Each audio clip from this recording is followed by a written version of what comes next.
Hello, my name is Jeremy McDaniel. I'm currently a student at Hopkins College studying fish management and aquaculture.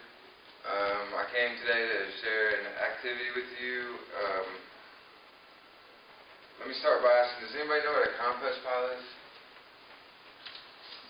A compost pile is pretty much it's just making your own dirt. Worms break down perishable items, and it comes out as really good topsoil depending on the nutrient items you put in your compost pile. You can use worms or you cannot use worms. Let's see, it creates, like I said, it creates really nutrient topsoil.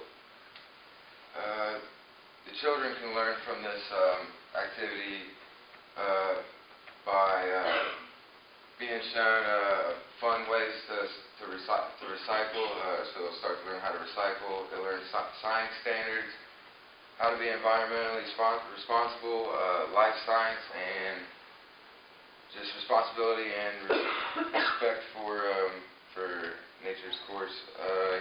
I know you guys need. I know you guys have science standards you need for your activities here.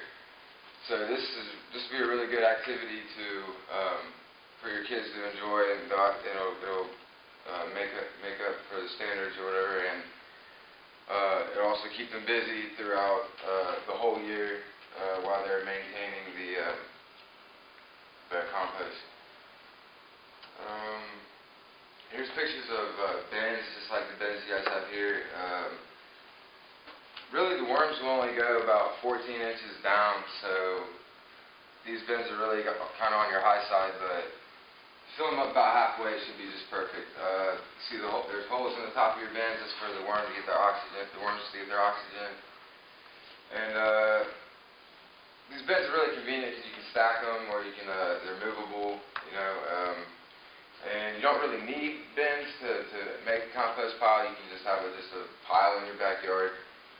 As long as there's perishable items being thrown in there to be broken down. A simple compost. See, we're working with 3 to 5-year-olds, so we're not doing anything too complex. We're just doing a simple compost, Rubbermaid tub. Like I said, they're stackable, portable, indoor, outdoor, and your compost it shouldn't have any odor. It will just smell like dirt. Like I said, drill holes in the top and make sure your worms are getting air. And here's a picture of some different kind of compost holding device. Looks like it's metal and it's got the air pockets in it. So there's all different kinds of ways to keep your compost together.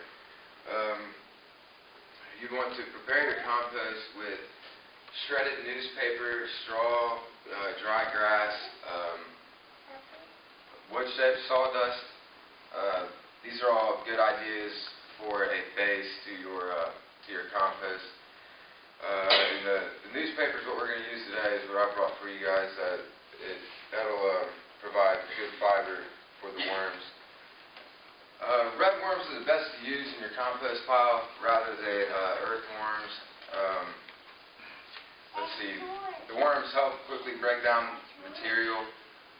They're good for fishing bait. Matter of fact, the very first compost I've ever made was actually just to farm the worms so I could use them to fish with, and kind of learn a couple things in the process. Red worms are the best, like I said.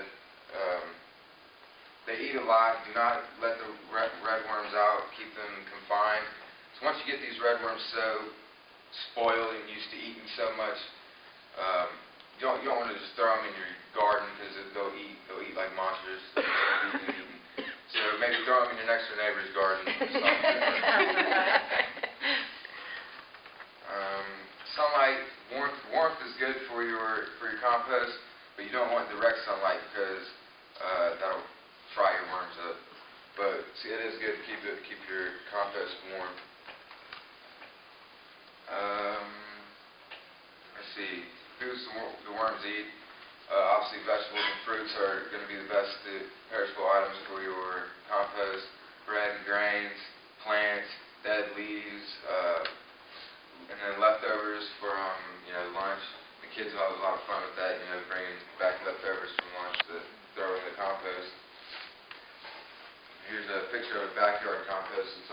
used a lot of grass clippings, which would probably break down pretty fast. It looks like a fast moving one.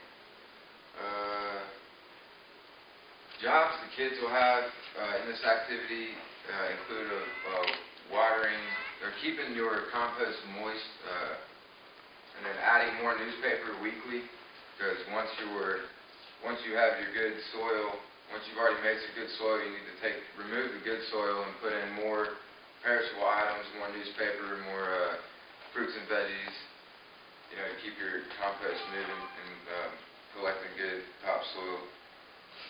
And you want to, like I said, you want to remove the good stuff weekly also. Kids will also have to watch up on the worms, make sure that the worms aren't getting dried out. They were going to have to keep them moist, like I said, and just make sure that the worms aren't getting fried or anything. And also a good idea for the kids to have something to do is to keep taking newspaper and shredding it up and maybe piling it up. Just like I said earlier, the more you break down your stuff yourself and throw it in there, it helps the worms to digest that. So you'll just be quickening up the process. Here's some pictures of people actually sell their own compost, because when you put so many good nutrients in a compost, you're making such a good topsoil you can actually sell it. And I actually was thinking that maybe the kids could take, at the end of the year, this will be take all year this activity will. So at the end of the year, maybe the kids could take home their soil in bags, bring it home to their moms, and maybe they could use the good soil that the kids made themselves in their mom's garden or whatnot. Have fun with that. And I did leave one thing out. You don't want to put any meat in your compost pile. Meats are bad always, so I should have said that earlier. It's one thing I forgot to mention. Let's see. I'm going to end with a quote from Rachel Carson, because I know that these kids are greatly impacted by you guys here at the daycare. When I was younger, I went to daycare myself, and I know out of camp counselors or after school programs or daycares, I know I've been greatly impacted by the counselors and the staff in my life. And so I'm going to end with this quote for you guys. If a child is to keep his inborn sense of wonder, he needs the companionship of at least one adult who can share it, rediscovering with him the joy, excitement, and mystery of the world we live in. Thank you all for your time.